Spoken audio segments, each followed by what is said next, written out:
fún àǹfààní ẹ̀yin tẹ́ṣẹ̀ ń darapọ̀ mọ́ wa Dayo Amusa mọ́mí Olúwafẹ́rẹ́wámirí àwọn ni wọ́n gbà wá lálejò lẹ́ni wọ́n gba amóhùnmáwòrán Orisun TV àti Àyìnkẹ́ Dayo Kújọrẹ̀ wọ́n gbà wá lálejò lẹ́ni ẹ̀yin tẹ́ bá ṣe ń darapọ̀ mọ́ wa àǹtí Dayo ti sọ̀rọ̀ lọ o wọ́n sọ̀rọ̀ tán àmọ́ wọ́n ti sọ̀rọ̀ lẹ́ ti miss àmọ́ bẹ̀rẹ̀ máa rò ṣá tá a bá sì dé bá yín yí mọ́ra wọn kẹ́ ẹ tún wò láti bẹ̀rẹ̀ torí pé wọ́n ti sọ oríṣiríṣi nǹkan wọ́n ti sọ ẹ jókòó ẹ fẹ̀yìntì èyí tó kù yìí náà ẹ jẹ́ ká jọ jẹ múlẹ̀ mọ́mí Olúwafẹ́rẹ́wámirí ẹ kú jókòó ṣe ń gbádùn ara ẹ̀mí ilé yín lẹ́wà ẹ ṣe bó ṣe wù yín ẹ ṣe bó ṣe wù yín ẹ ṣe bó ṣe wù yín ọ̀rọ̀ tá à ń sọ lọ lẹ́ẹ̀kan ká tó lọ ní ìsinmi ráńpẹ́ kí wá lẹ rò pé obìnrin ẹ̀yin sìn ẹ ti ja gbogbo ogun yẹn kò tẹ̀ sí nǹkan kan kò sí nǹkan tó fi ṣe yín kí wá lẹ lè sọ fún àwọn obìnrin tó ṣẹ̀fẹ̀ dìde tó jẹ́ pé irú iṣẹ́ tẹ̀ ń ṣe yìí ó wù wọ́n tí wọ́n dẹ̀ ní irú àdójúkọ yẹn báwo lẹ ṣe lè rò pé wọ́n lè borí irú àdójúkọ yẹn. wọ́n ní Kristẹni má ti wá ìsinmi gbọ́ báńgẹ́lì rẹ̀ ti wí láàrin ejò ìkókó paramọ́lẹ̀ ló wà máa ṣọ́ra ó máa jagun lọ. kọ́ máa sìn náà ni wọ́n máa jagun yẹn lọ. jagun yẹn ó ti di dandan kó máa jà alájàyè tó bá nígbàgbọ́ nínú ọkàn ẹ pé àníkíní yìí tó wà convince nínú ara ẹ pé ó máa jọ ọ́ lọ́jọ́ kan. ọ̀nà tí mo fẹ́ tọ̀ yìí ọ̀nà kó tó di pé èèyàn bára ẹ̀ nínú situation kan wà á ti máa ní òun ló máa sọ pé dreams wa. bẹ́ẹ̀ ni àfojúsùn yìí tó ti mọ̀ pé it's been your dream ipe mo fẹ́ débi báyìí mo fẹ́ achieve nǹkan báyìí so definitely àwọn oríṣiríṣi kòtò ló máa wà lọ́tọ̀ ìrìn Ìbàdàn sẹ́kọ̀ọ́ gan fọ́tò tó wà ń bẹ̀ kò ló ń kà ṣùgbọ́n àwọn tó ń lọ destination wọ́n ṣà ń délé. wọ́n ń délé wọn láyọ̀ so definitely màá ní pé kí wọ́n má sinmi kọ́ má relent ṣe understand kọ́ má wà discouraged pé ìlágbájá yìí bóyá ó sọ nǹkan kan àbó ti fi lọ́kùlọ lọ mí àbó ti fi lọ́kùlọ lọ mí àbó ti fojú mi ráre mo wá wò pé torí ìyẹn ń kọ́ ó dá mi ò ṣe mọ́ bóyá kí n lọ wá nǹkan mi bàbá màmá má sọ bẹ́ẹ̀ o you understand alágbẹ̀dẹ tó bá ń luri ní ojú kan àmì lórí so. ọ̀rọ̀ dẹ̀ ń bẹ lórí yín o bẹ́ẹ̀ ṣe ń tọ́ ọ̀rọ̀ yẹn tẹ́ṣẹ́ ọ̀rá ń jù fún mi ẹ̀wọ̀n òwe ọ̀tọ̀ ni kéèyàn rẹwà kó tún ní nǹkan lọ́pọlọ ẹ̀ náà ti máa mọ̀ pé Dayo Amusa ó rẹwà nǹkan tún bẹ́ẹ̀ bí something is upstairs something is upstairs báwo lóyìnbó ṣe máa ń sọ àmọ́ ẹ̀sán kọ́kọ́ lẹ́ẹ̀kan ẹni wípé ìgbà tí ẹ̀yin náà ẹ ti bá wọn ṣàwọn eré kan bó tẹ̀ jẹ́ pé àwọn kan náà wọ́n jẹ ju ara wọn gbà yẹn láì ṣojú yín kò sójú ara wọn lọ́jẹ ọjẹ́ bí ẹja nígbà yẹn ẹni ṣùgbọ́n ẹ wá ìgbà tẹ kówó yín wá ẹ fi owó yín so ẹ ń sàn sí pé tó bá tẹ̀ jẹ́ kémi náà mo fẹ́ máa ṣeré sí àǹfààní wà nù kéèyàn kó owó ẹ̀ wọ industry kó fi ṣeré ẹ̀ fúnra rẹ̀. as long as you are doing the right thing tẹ̀lé ṣe nǹkan tó máa ní tí àwọn tẹ torí ẹ̀ sọ pé fẹ́ ṣe nǹkan yẹn tó máa rí àǹfààní àti ẹ̀kọ́ nínú nǹkan tẹ fẹ́ ṣe kó má lọ dàbí ẹni pé ẹ̀kọ́ dáwó nù. pé nǹkan fowó jóná. ẹ pé nǹkan sọ lómi àwọn pé mo ṣàfẹ́ ṣe fíìmù mo fẹ́ ṣe fíìmù kí ló ń gbé bọ̀ story tó fẹ́ treat àǹfààní wo làwọn èèyàn máa pick nínú ẹ̀ ẹ̀kọ́ wo làwọn èèyàn máa pick nínú ẹ̀ ká gbàgbé pé o fẹ́ sogúndogójì ìyẹn lápá kan ṣó ti yé yín because ibi tí èèyàn bá ṣáà ti ń ṣe náà lèèyàn ti ń jẹ so a lè understand pé o fẹ́ invest to make profit which is okay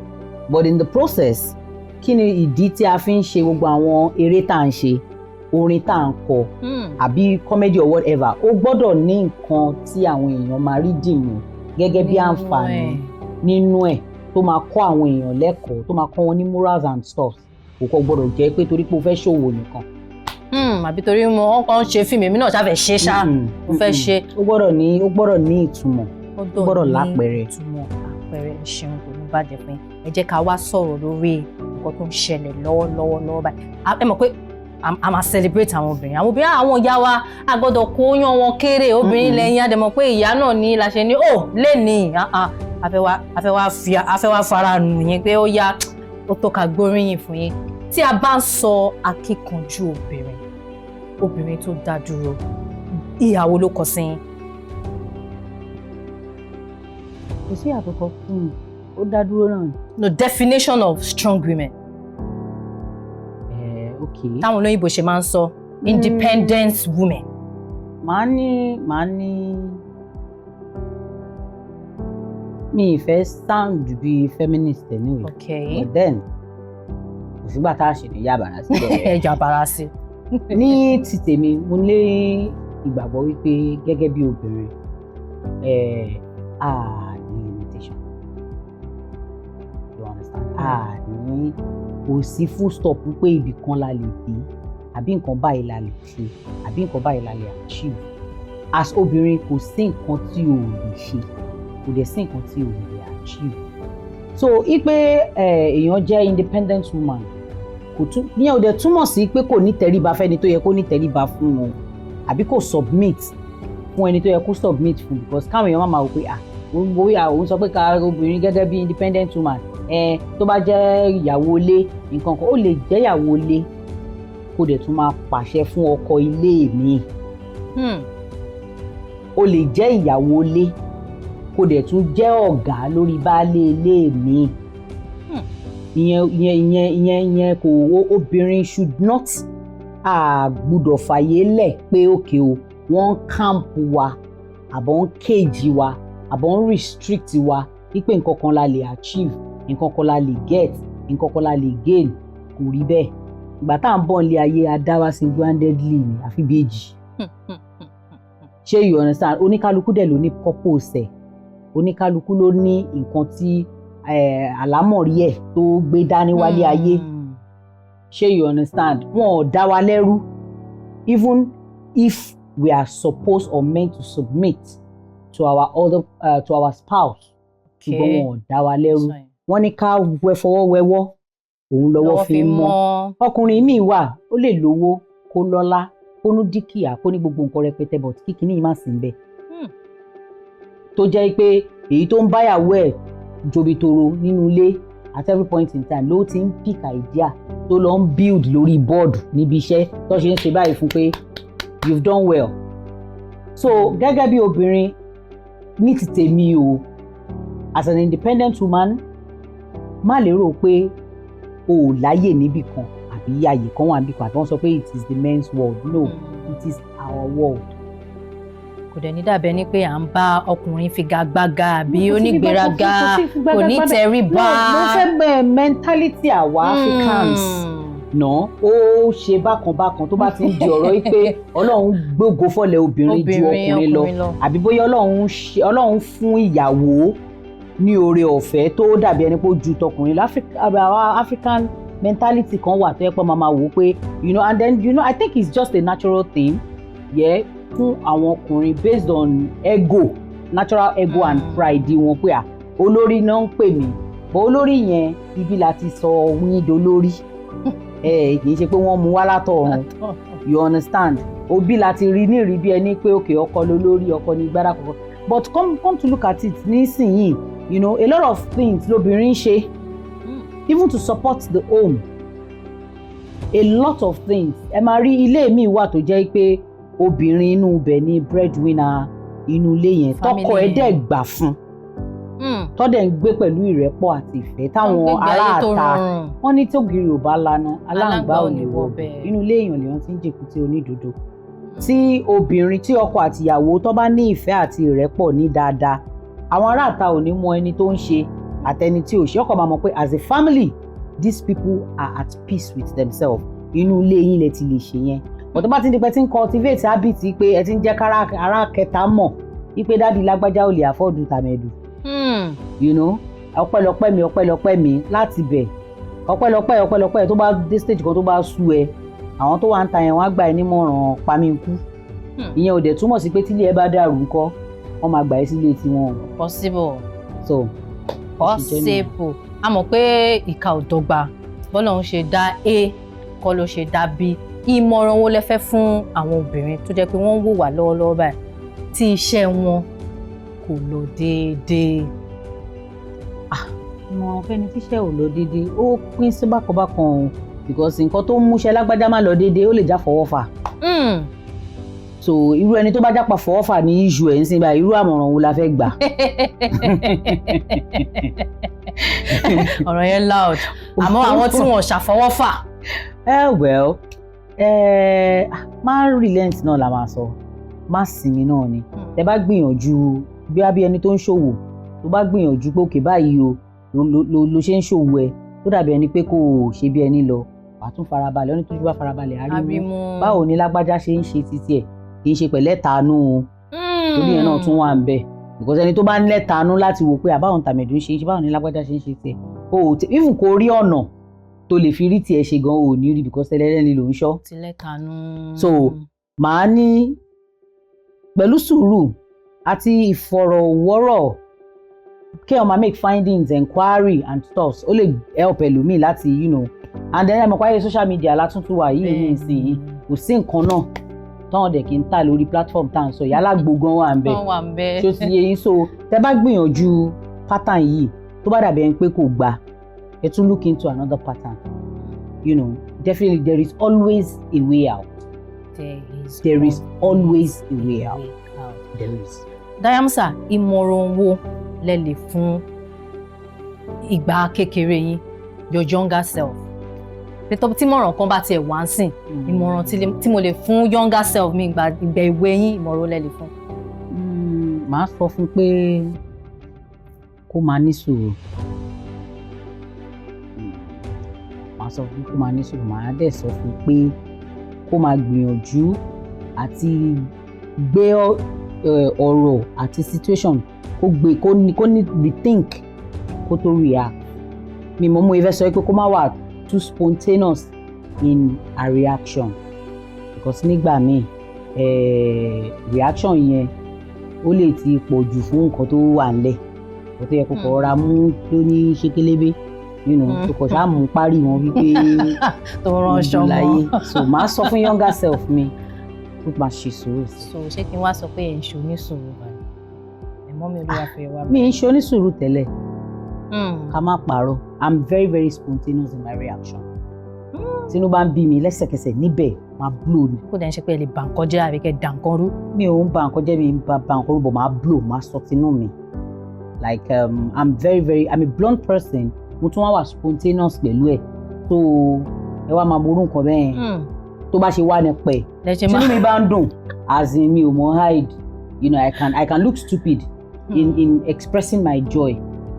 and at the same time tínú bá ń bí mi I can act stupidly in the process so sùúrù yẹn náà ni. Now ẹ jẹ́ ká sọ motherhood ẹ ti di ọlọ́mọ Ọlọ́run ti ṣe fún wa ẹ ti di ọlọ́mọ láyé àwọn nǹkan wo lẹ rò pé motherhood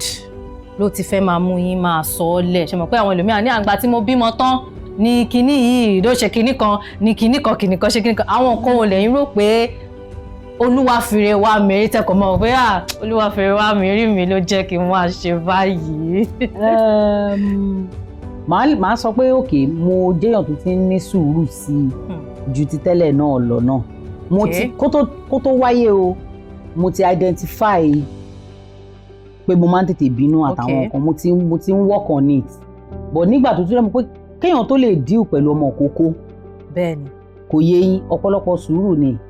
because ọmọ tí ò tí ì lè sọ̀rọ̀ tí ò tí ì lè ṣàlàyé pé báyìí ló ṣe ń ṣe òun tó yẹ pé máa ní láti study ìṣe ẹ̀ ní ìgbà lákòókò sákòókò tó ẹni tó ní sùúrù ló lè ṣerú ẹ̀ ẹni tó ní sùúrù ló lè wò pé òkè tọmọ yìí bá ti ń ṣe báyìí bóyá pampers ẹ ti wet ló ṣe ń feel uncomfortable o nídìí sùúrù tó pọ̀ lọ́pọ̀lọpọ̀ láti lè identify irú nǹkan bẹ́ẹ̀ yẹn àbí bóyá ó jẹun kò tí ì gùnfẹ́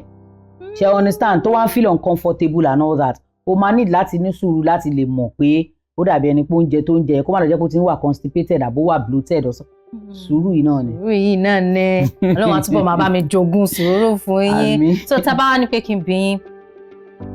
ọmọ bíbí ẹ ti bímọ iṣẹ́ orin mo mọ̀ pé ẹ níṣẹ́ orin ẹ ní sùkúù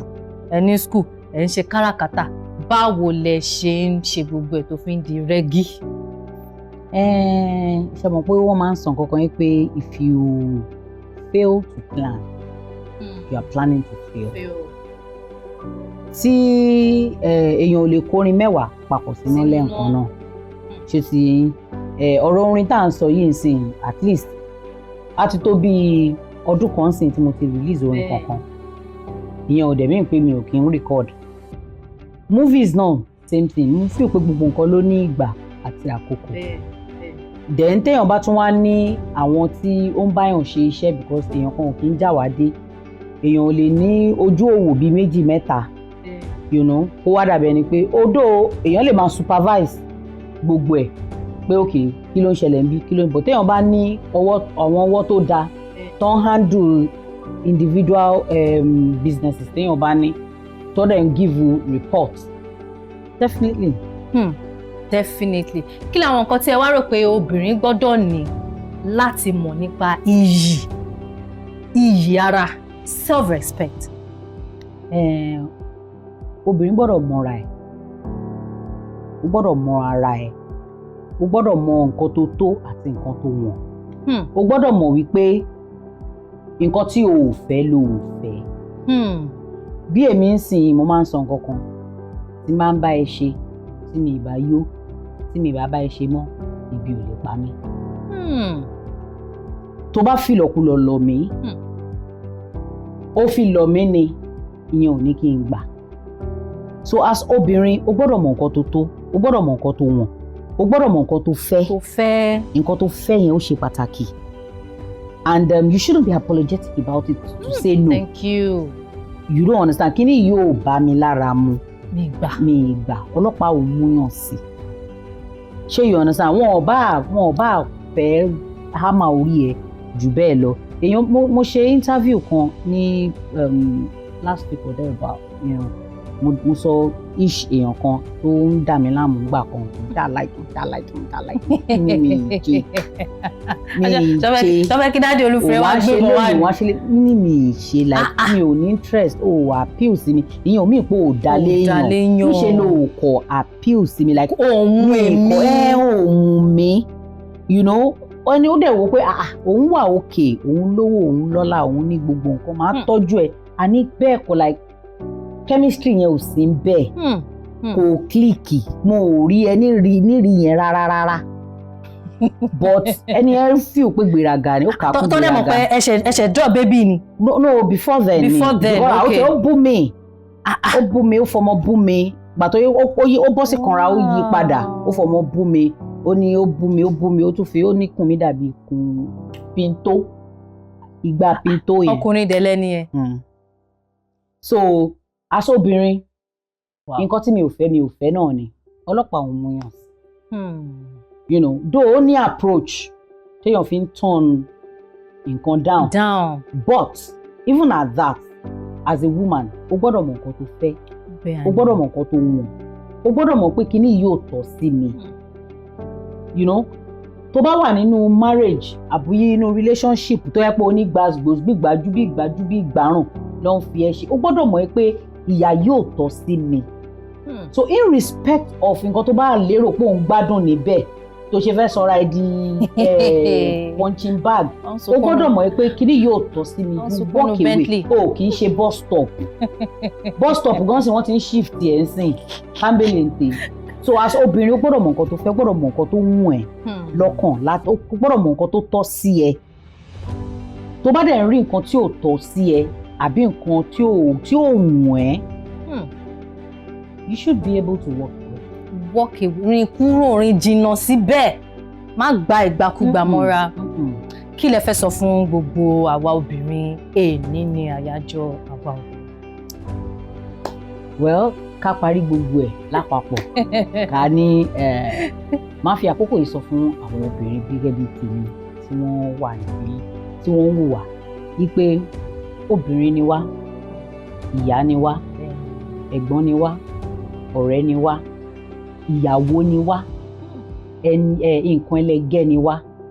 ẹ jẹ́ ká máa fi ara wa sí ipò ìkẹ́ àti ìgẹ̀ ẹ jẹ́ ká fi àyè lẹ̀ láti jẹ́ kí àwọn tó yẹ kó kẹ́ wa kán kẹ́ wa bó ṣe yẹ kán kẹ́ wa kán gẹ̀ wá bó ṣe yẹ kán gẹ̀ wá àwa la ní lọ́wọ́ àwa la lè fi ara wa sí ipò yẹn àmọ́ tó bá jẹ́ pé àwa fi ara wa sípò yẹn tán ọ̀dẹ̀ ṣe wá bó ṣe yẹ ká fẹ́ walk away. ká lọ síbi tí a ti máa rí nǹkan tá a fẹ́ àti bó ṣe yẹ kó tọ́jú wa kò jù bẹ́ẹ̀ lọ àǹtí Dayo. Exactly. ọpọlọ yín ò ní jọba. ṣeun àdúpẹ́ ẹ bá mi kí gbogbo àwọn olólùfẹ́ yín gbogbo àwọn tọ́tẹ̀ fẹ́ di Dayo Amusa lọ́la kí lẹ fẹ́ bá mi sọ fún ẹ bá mi kí wọn dẹ́n kí lẹ ní kí lẹ ń pòpọ̀ fún àwa ẹ ti bímọ ń sìn a mọ̀ pé fún sáà kan àbí yín kí ni ká máa retí látọ̀dọ̀ yín gbogbo tọmọ oyún níní ó ti kúrò ń bẹ̀ for now kí ni ká máa retí látọ̀dọ̀ Dayo Amusa àti ọ̀rọ̀ fún gbogbo àwọn olólùfẹ́ yín. mo mi ní fẹ́ sọ pé ó dáa o eléyìí ń lọ o eléyìí ń bọ̀ o tọ̀hún ń bọ̀ o but gẹ́gẹ́ bí mo ti ṣe sọ láìpẹ́ yìí wípé I am back to work mo ti padà sí ẹnu iṣẹ́ fúlì gbogbo nǹkan tó dàbí ẹni pé ó ń fa rẹ̀wẹ̀sì ó ń fa kínní ọlọ́run ọba ó ti ṣe kínní ó ti bu òróró òtúra sí ó ti sọ́ọ̀tì yẹn sẹ́gbẹ́ kan nísìnyí ó wá kan ká máa ṣe kínní ẹ ṣáà mo bá ṣe máa ń ṣe gbogbo kínní yẹn làmúyẹ máa ń jùlẹ̀ fún yín tẹ̀lé máa ń enjoy ẹ watch out yálà nídìí orin ni o nídìí movies ni o even nínú òwò ṣíṣe káràkátà mi ẹ̀kọ́ wọn máa rí ọkọ̀ wọn máa ṣe omele jáde. Okay, then fún ẹ̀yin olólùfẹ́ mi tí ó wà tẹ̀ ń wò wá pé èmi náà fẹ́ dàbí Dayo Amusa èmi náà fẹ́ dàbí Dayo Amusa ó dà bẹ́ẹ̀ èèyàn lérò pé mo fẹ́ dàbí lágbájá mo fẹ́ dàbí tàmẹ̀dù àmọ́ bí lágbájá ṣe yàn ó yàtọ̀ sí bí ìwọ náà ṣe yàn o you know nǹkan tẹ̀mí máa sọ ni pé fún gbogbo àwọn èèyàn tó ń lérò pé àwọn fẹ́ dàbí lágbájá àwọn fẹ́ dàbí Dayo àwọn fẹ́ dàbí èèyàn báyìí embrace your own embrace yourself ẹ discover ara yín tẹ bá discover ara yín tán ẹ put effort sí you know ẹ̀yin gan lè better ju Dayo Amusa lọ you know. kàn yín dá o ẹ ṣe ń sọ̀rọ̀ mo kàn ń wó èèyàn kàn yín dá ṣé wàá nìkan tẹ̀tẹ̀ tó fẹ́ káwọn èèyàn mọ̀ ṣé oníkan tó wà nínú yín tẹ fẹ́ sọ ẹ. kò sí rẹpẹtẹ náà di pé gẹ́gẹ́ bí mo ṣe sọ lẹ́ẹ̀kan ọmọ yín ti padà sẹ́nu iṣẹ́ a ti padà sórí ọ̀tún lọ́lọ́kọ̀ ọ̀jọ̀kan la máa mú wá láwọn orin tó nítumọ̀ orin tó ní ọ̀pọ̀lọpọ̀ ẹ̀kọ́ láti kọ́ nínú even in my movies gẹ́gẹ́ bí gbogbo yín ṣe mọ̀ náà pé mi ò kí àti iṣẹ́ mi tó kéré àti iṣẹ́ mi tí mo put a whole lot of effort sí kò sí èyí tó yẹ pé mi ò kí ń wà very very conscious of my stories láti mú síta so láti ìgbà tí mo ti bẹ̀rẹ̀ iṣẹ́ yìí náà mi ìfẹ́ lérí mi ìfẹ́ ní báyìí ló ṣe máa lọ ṣùgbọ́n mo mọ̀ pé mi ò ní disappoint wa ọ̀rọ̀ fún gbogbo àwọn olólùfẹ́ yín nìyẹn lákòótán Dayo Amusa ọ̀rọ̀ fáwọn tí wọn ò nífẹ̀ẹ́ yín oríṣiríṣi rògbòdìyàn nǹkan ni wọ́n bọ́ta ìgbà tẹ́ bímọ kinní kan ó wá di bàbá ọmọ kò jẹ́ kí kinní kan ẹ bá mi fún àwọn yẹn náà lọ́rọ̀ a ní olólùfẹ́ aláwọn tí wọn ò nífẹ̀ẹ́ wa ẹ fún wọn lọ́rọ̀ ẹ fún wọn gbólóhùn. fún àwọn tí wọn tán nífẹ̀ẹ́ ara wọn torí èmi kọ́ lẹ̀ nífẹ̀ẹ́ kò yé mi èmi ò ní problem pẹ̀lú anybody àfẹni tó bá ní problem pẹ̀lú mi so fún ẹ̀yin tí ẹ nífẹ̀ẹ́ ara yín torí wípé ẹni tí ò nífẹ̀ẹ́ ara ẹ̀ ni ò ní nífẹ̀ẹ́ lòmíì mo máa ń sọ kọ́kọ́ pé if you don't have joy in you you cannot understand the reason why ẹni tó ń yọ̀ tó ṣe ń yọ̀ so I'm going to talk to you directly pé ẹ̀yin lè like ara yín èmi kọ́ lè like nǹkan tó wá ń ṣẹlẹ̀ sí yín tẹ́ ẹ̀ fi fẹ́ràn ara yín tẹ́ ẹ̀ fi rí ògo tó wà nínú ara yín tínú yín ò ṣe dùn débi tẹ́ máa bá láyọ̀yọ̀ ọlọ́run ọlọ́jọ́ èní á bá yín bu omi ìtura sí i á wá ṣe kí á yọ yín kúrò nínú ìjàgà hatred àti unnecessary anger àti gbogbo ẹ̀ lápapọ̀ ọlọ́run á bá mi ṣe kí ni á ràn yín lọ́wọ́ á help ara yín torí èèṣe mi rẹ̀ ń láìpẹ́ o. ẹ ṣe ẹ̀fọ́ tí mi kò ní bàjẹ́ fún yín a dúpẹ́ ní ọ̀pọ̀lọpọ̀ pé ẹ gbà wá lálejò inú mi dùn àyẹ̀wò ẹ máa bá wa tọ́jú bébí olúfẹ́rẹ́ dáadáa. ó ti dàbẹ̀ gbogbo ẹ̀yin olólùfẹ́ wa nílé mo lérò pé ẹ gbádùn abala yìí tá a ti fọ̀rọ̀ jomi tó rọrọ̀ pẹ̀lú ìlú mọ̀ọ́ká Dayo Amusa mọ́mì olúwafẹ́rẹ́ iná rẹ̀ láyọ̀ la tún máa pàdé ní ọjọ́ mi ọjọ́ rẹ̀ Àyìnkẹ́ Dayo Kújẹ́rẹ́ lórúkọ tí ẹ bá ń sí ó dàbọ̀ sí àwọn ọmọ yìí.